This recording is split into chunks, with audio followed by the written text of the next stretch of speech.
Hi, Bashar. And to you, good day. Good. I have a question. That's Yes. why I'm here. Yes, thank you.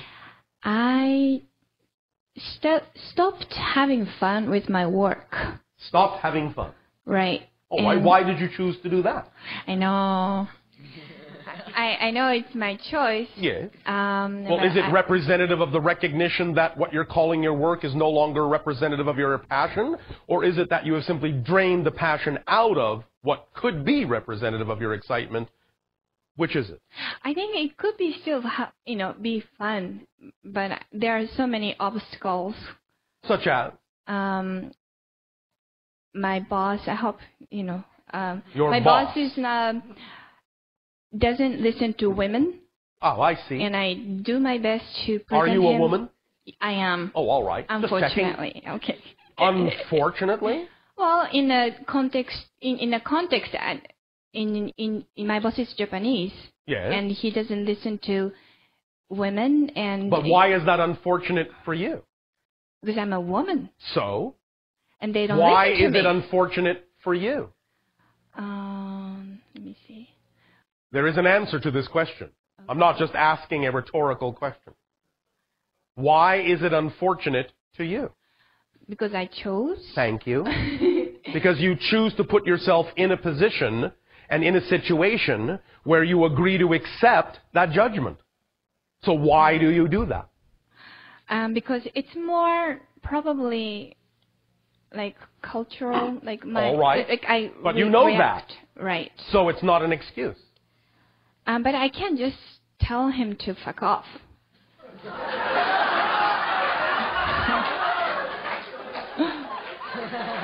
That was a little bit more of a radical approach than I had in mind. Okay.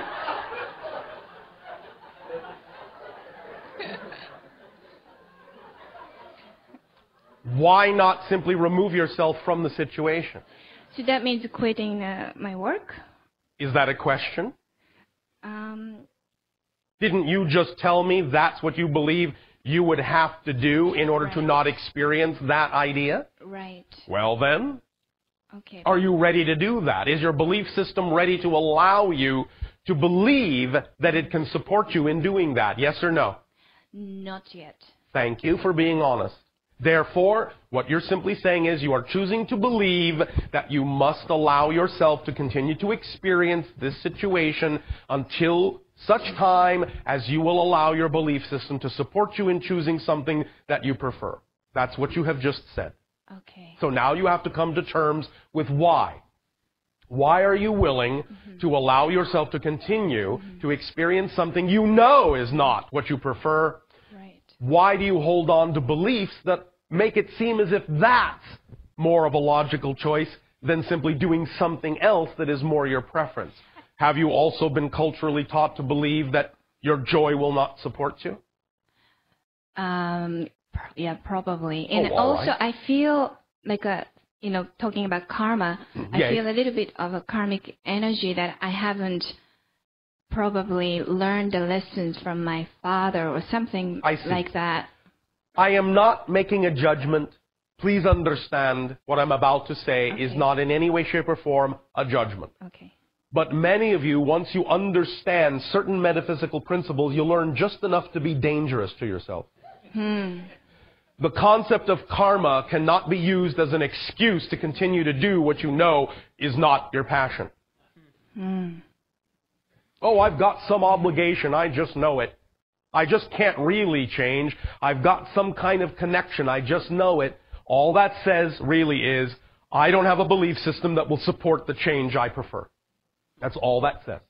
Okay. So, if you want to create a belief system that will support the change, then that is what I would suggest you are on the business of doing.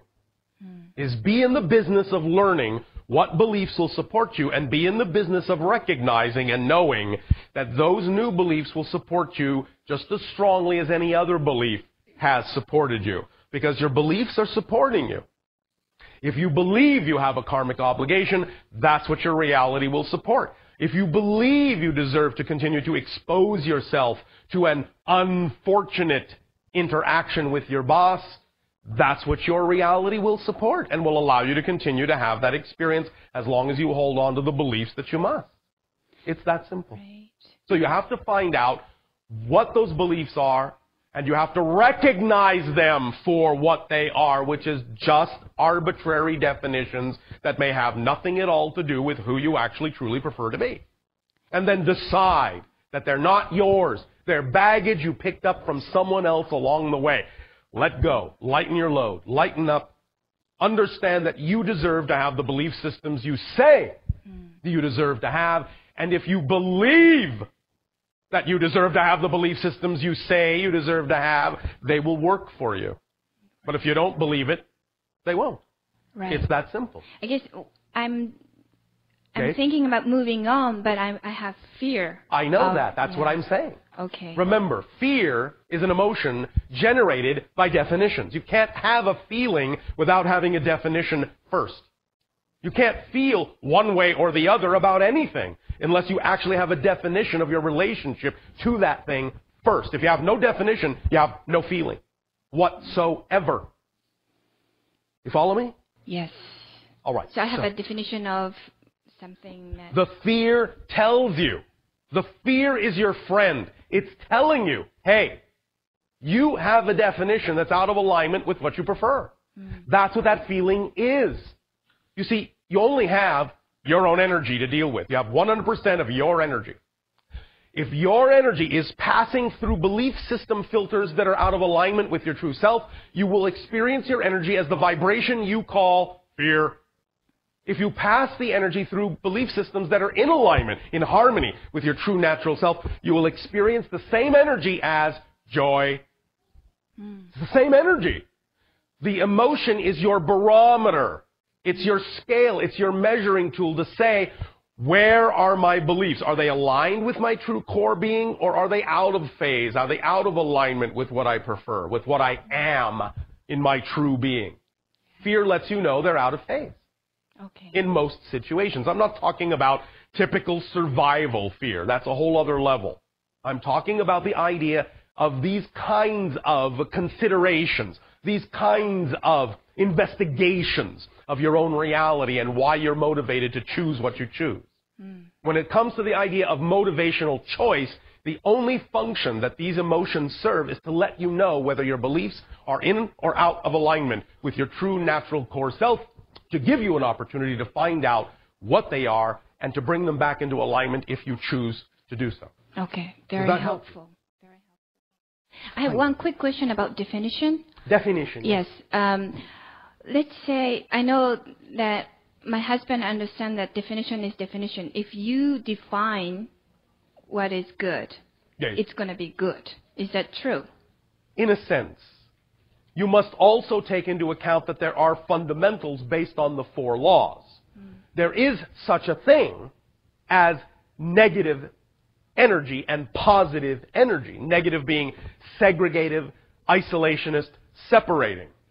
Positive being integrative, bonding, unifying. As a mechanical description, those things are representative of the fundamental laws. But subjectively, yes, good and bad is subjective. But if you understand that something is either positively or negatively oriented, then that is as much of an objective point of view as is possible to have within existence. And you can determine from there whether doing a negative thing is actually good or bad. For example, most of you would say that stealing is a negative thing. Yet you also are very ready to forgive someone who might steal a loaf of bread to feed their family because you understand they were doing it for a positive reason and that the circumstances they were in may have made it seem as if they had no other choice. So in that context, good and bad are very subjective. You follow me? Yes. But you can still recognize a negative act, but you don't have to necessarily put a negative connotation on it if you understand why it was done. Now, the idea is that that person also has the opportunity to learn how to generate the reality they want without necessarily having to do a negative act. It doesn't excuse them from doing the negative act, but it doesn't judge them on that basis. It simply observes what the reasons for the negative act are and takes it all into consideration and perhaps then provides an opportunity or information to share with that person as to how they don't necessarily have to go about creating their reality that way again. Does that make some sense? Yes. So I was talking about like people using software and Yes.